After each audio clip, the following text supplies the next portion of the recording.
multi-threading in VB.NET. మామూలుగా మీరు ఒక అప్లికేషన్ డెవలప్ చేసేటప్పుడు లెంతీ టాస్క్స్ అనేటివి వస్తూ ఉంటాయి. మరి ఆ లెంతీ ప్రోగ్రామింగ్ ఎగ్జిక్యూషన్ లేదంటే ఆ యొక్క ఎక్కువగా స్టెప్స్ కలిగి ఉన్న ఆ ప్రోగ్రాము అట్ ఎ టైం మీ సిపియు మీద ఒకే టాస్క్గా ఇచ్చినట్లయితే అది అబౌట్ అయ్యేదానికి ఛాన్సెస్ ఉంటాయి.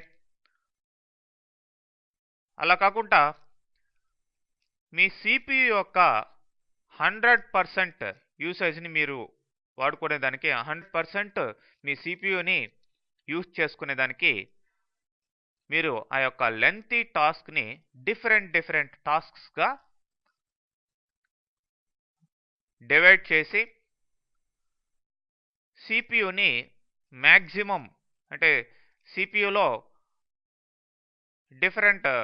సిపియు యొక్క వర్క్ చేసే విధానాన్ని డిఫరెంట్ సెగ్మెంట్స్గా డివైడ్ చేసి ఆ ఒక్కొక్క సెగ్మెంట్కి ఒక్కొక్క టాస్క్ని మీరు పాస్ చేయొచ్చు అనమాట. సో దానివల్ల సిపియుని 100% మీరు యూజ్ చేసుకోవచ్చు. ప్లస్ సైమిల్టైనస్గా మీ యొక్క లెంతీ టాస్క్ సబ్ టాస్క్స్గా డివైడ్ అయింది కాబట్టి మీ వర్క్ కూడా క్విక్గా ఫినిష్ అవుతుంది. మీ యొక్క అప్లికేషన్ ఎగ్జిక్యూషన్ కూడా క్విక్గా ఉంటుందన్నమాట. సో మరి ఆ ఒక్కొక్క టాస్క్నే ఇక్కడ మనం ఒక్కొక్క థ్రెడ్ అని చెప్పేసి అంటాం. మల్టీ థ్రెడింగ్ అంటే మల్టిపుల్ థ్రెడ్స్ని క్రియేట్ చేసి ఒక్కొక్క థ్రెడ్కి ఒక్కొక్క టాస్క్ని అసైన్ చేసి ఆ ఒక్కొక్క టాస్క్ని కూడా మీ సిపియులో డిఫరెంట్ సెగ్మెంట్స్గా ఏర్పడి సిపియు మ్యాక్సిమం యూటిలైజ్ అవుతుందన్నమాట. అదే ఒకే టాస్క్గా ఇచ్చేసినట్లయితే సిపియుని 100% మీరు యూజ్ చేసుకోలేరు. కాబట్టి సిపియుని మ్యాక్సిమం యూజ్ చేసుకుంటూ డిఫరెంట్ టాస్క్స్ ద్వారా మీరు మీ యొక్క అప్లికేషన్ యొక్క ఎగ్జిక్యూషన్ని క్విక్గా ఫినిష్ చేసేదానికి ఈ యొక్క మల్టీ థ్రెడింగ్ అనే టెక్నాలజీ ఉపయోగపడుతుంది. మరి ఆ యొక్క థ్రెడ్స్కి ఇక్కడ థ్రెడ్ అనే క్లాస్ సపరేట్గా ఉందండి. మరి ఇక్కడ ఒక ఎగ్జాంపుల్ మనం చూసినట్లయితే ఒక థ్రెడ్ని ఎలా క్రియేట్ చేయాలి, క్రియేట్ చేసిన తర్వాత థ్రెడ్ని ఎలా స్టార్ట్ చేయాలి, స్టార్ట్ చేసిన తర్వాత మధ్యలో కావాల్సి ఉంటే ఎలా మనం పాస్ చేసుకోవాలి, పాస్ చేసిన తర్వాత మళ్ళీ ఎలా రిజ్యూమ్ చేయాలి, థ్రెడ్ వద్దనుకుంటే ఎలా స్టాప్ చేయాలి, థ్రెడ్స్కి ప్రయారిటీ ఎలా ఇవ్వాలి. ప్రయారిటీ అంటే ఒక 2 థ్రెడ్స్ క్రియేట్ చేస్తున్నాం, ఏ థ్రెడ్ క్విక్గా వర్క్ కావాలి, ఏ థ్రెడ్కి మీ యొక్క సిపియు ఎక్కువ ప్రయారిటీ ఇవ్వాలి అనేది కూడా మీరు సెట్ చేసుకోవచ్చు. మరి ఈ ఎగ్జాంపుల్లో ఇక్కడ ఒక పిక్చర్ బాక్స్ తీసుకున్నాను. ఇది పిక్చర్ బాక్స్ అండి. పిక్చర్ బాక్స్ తీసుకొని దీనికి ఇక్కడ సైజ్ మోడ్ స్ట్రెచ్ ఇమేజ్ అనేది తీసుకోండి. అంటే మీ పిక్చర్ బాక్స్ ఎంత సైజు ఉందో అంత సైజ్ వరకే మీరు దీంట్లో డిస్ప్లే చేయబోయే పిక్చర్ స్ట్రెచ్ అవుతుంది అనమాట, కుదించబడుతుంది. ఓకే, ఎనీవే టెక్స్ట్ బాక్స్ ఒకటి, ఇది లేబుల్, మిగతా అన్ని కూడా బటన్స్.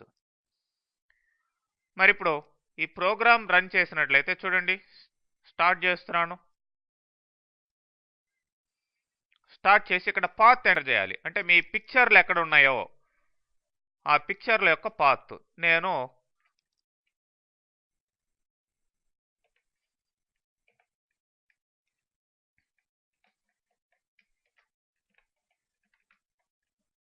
ఈ లొకేషన్లో కొన్ని పిక్చర్స్ ఉన్నాయి, జేపీజీ పిక్చర్స్, కాబట్టి ఆ పిక్చర్ ఇచ్చాను. మరి ఇప్పుడు కంటిన్యూస్గా రన్ అవుతున్నాయి. వద్దనుకుంటే పాస్ చేయండి. ఓకే, మళ్ళీ ప్లే, మళ్ళీ పాస్. మరి పాస్ చేసిన తర్వాత మీరు రిజ్యూమ్ చేయాలనుకుంటే ఇది కంటిన్యూషన్ అనమాట, కంటిన్యూ చేసేదానికి. వద్దనుకుంటే ఆ యొక్క థ్రెడ్ని స్టాప్ చేసేయచ్చు. Okay, and if you want play, మధ్యలో పాస్, మళ్ళీ పాస్ అయింది రిజ్యూమ్, రిజ్యూమ్ తర్వాత అసలు వద్దనుకుంటే అబౌట్, స్టాప్ చేసేయచ్చు. ఓకే, ఈ విధంగా ఈ టెక్స్ట్ బాక్స్లో ఇచ్చిన ఈ డైరెక్టరీ లొకేషన్లో ఉండే పిక్చర్స్ మీకు కంటిన్యూస్గా కనిపించడం జరుగుతుంది. మరి కోడింగ్ ఎలా ఉందో మనం గమనించినట్లయితే, ఫస్ట్ జనరల్ డిక్లరేషన్స్లో ఈ రెండిటిని కూడా ఇంపోర్ట్ చేసుకోవాలి. తర్వాత ఈ ఫార్మ్8 క్లాస్లో థ్రెడ్ క్లాస్కి ఒక ఆబ్జెక్ట్ తీసుకుంటున్నాను, టీ అనే ఆబ్జెక్ట్. మీరు ఒకటి కంటే ఎక్కువ థ్రెడ్స్ క్రియేట్ చేయొచ్చు. బట్ ఏంటంటే నేను ఇక్కడ ఒక ఎగ్జాంపుల్లో ఒక థ్రెడ్ను మాత్రం క్రియేట్ చేసి దాన్ని ఎలా ఆపరేట్ చేయాలి అనేది చూపిస్తున్నాను. తర్వాత ఇక్కడ డిస్ప్లే అనే ఒక సపరేట్ ప్రొసీజరు రాయడం జరిగింది, అంటే ఆ పిక్చర్స్ని డిస్ప్లే చేసేదానికి. మరి ఇక్కడ dim files as files info, files యొక్క ఇన్ఫర్మేషన్ మెయింటైన్ చేసే ఈ యొక్క క్లాస్కి ఒక అరేని తీసుకోవడం జరిగింది, ఫైల్స్ అనే అరేని. అట్లనే డైరెక్టరీ ఇన్ఫో అనే క్లాస్కి డి అనే ఒక ఆబ్జెక్ట్ని తీసుకోవడం జరిగింది. Directory info of A directory, text బాక్స్లో మనం ఏ లొకేషన్ ఇస్తామో, అంటే మనం పిక్చర్స్ ఏ లొకేషన్లో ఏ డైరెక్టరీలో ఉన్నాయో ఆ డైరెక్టరీ యొక్క లొకేషన్ని మనం టెక్స్ట్ బాక్స్లో టైప్ చేయడం జరుగుతుంది. ఆ లొకేషన్ ఇక్కడ మనం డైరెక్టరీ ఇన్ఫోగా పాస్ చేయడం జరిగింది. మరి ఫైల్స్ ఈక్వల్ టు, ఫైల్స్ ఎక్కడ ఉన్నాయి, ఈ పర్టికులర్ డైరెక్టరీలో ఉన్నాయి. d.get ఫైల్స్ అనిచ్చి ఫైల్స్ యొక్క ఇన్ఫర్మేషన్ మొత్తాన్ని ఈ యొక్క ఫైల్స్ అనే అరేలోకి స్టోర్ చేసే విధంగా మనం అసైన్ చేస్తున్నాం. మరి ఎలాంటి ఫైల్స్ అవి, జేపీజీ అయితే జేపీజీ, లేదంటే బిఎంపీ అయితే బిఎంపీ, ఇట్లా టైప్ ఆఫ్ ఫైల్ని ఇక్కడ విత్ ఇన్ కొటేషన్లో ఆ యొక్క ఎక్స్టెన్షన్ని ఇవ్వడం జరిగింది. If files dot length equal to 0 then no images, అంటే అక్కడ మీరు ఇచ్చిన ఈ యొక్క డైరెక్టరీ లొకేషన్లో ఫైల్స్ అసలు పూర్తిగా లేనట్లయితే అప్పుడు నో ఇమేజెస్ అని మెసేజ్ రావడం జరుగుతుంది. Else for I as byte equal to 0 to files dot length -1, అంటే ఇక్కడ ఐని ఇండెక్స్గా తీసుకోవడం జరిగింది. 0 నుంచి ఎక్కడి వరకు, లెంత్ ఎన్ని ఫైల్స్ ఉన్నాయో ఆ ఫైల్స్ యొక్క లెంత్ వరకు. -1 ఎందుకు ఇచ్చాం, 0 నుంచి స్టార్ట్ అవుతుంది కాబట్టి ఇండెక్స్ మనకి లెంత్ -1 అని ఇవ్వాల్సిన అవసరం ఉంటుంది. Okay, so picture box 1 dot image equal to bitmap dot from file files of I dot full name. ఈ యొక్క ఫుల్ నేమ్ అంటే టోటల్ డైరెక్టరీ లొకేషన్ తోటి ఫుల్గా కంప్లీట్గా మీకు ఈ యొక్క ఇమేజ్కి ఈ పాత్ను మొత్తం అందించి ఇమేజ్కి అసైన్ చేయడం జరుగుతుంది. మరి ఇక్కడ థ్రెడ్ డాట్ స్లీప్, స్లీప్ అంటే ఒక పిక్చర్ వచ్చిన తర్వాత ఎంత గ్యాప్ ఉండాలి ఇంకొక పిక్చర్ వచ్చేదానికి ఈ లూప్లో.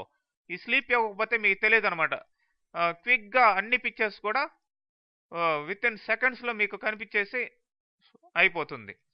ఇలా ఉంటే స్లీప్ ఎంత కావాలి, ఇక్కడ ఇన్ని మిల్లీ సెకండ్స్ అని నేను ఇవ్వడం జరిగింది. 1000 మిల్లీ సెకండ్స్ ఇచ్చాను స్లీప్. కాబట్టి step by step 1 by 1 picture మీకు వ్యూ అవుతూ స్లోగా కనిపిస్తాయి అన్నమాట. స్లీప్ తగ్గించుకోవచ్చు, పెంచుకోవచ్చు. ఓకే, అది థ్రెడ్ స్లీపింగ్ మోడ్ అనమాట. స్లీప్ అనేది కూడా ఒక మోడ్ ఇక్కడ. తర్వాత ఇక్కడ మీరు ప్లే బటన్ గమనించినట్లయితే T equal to new thread address of display.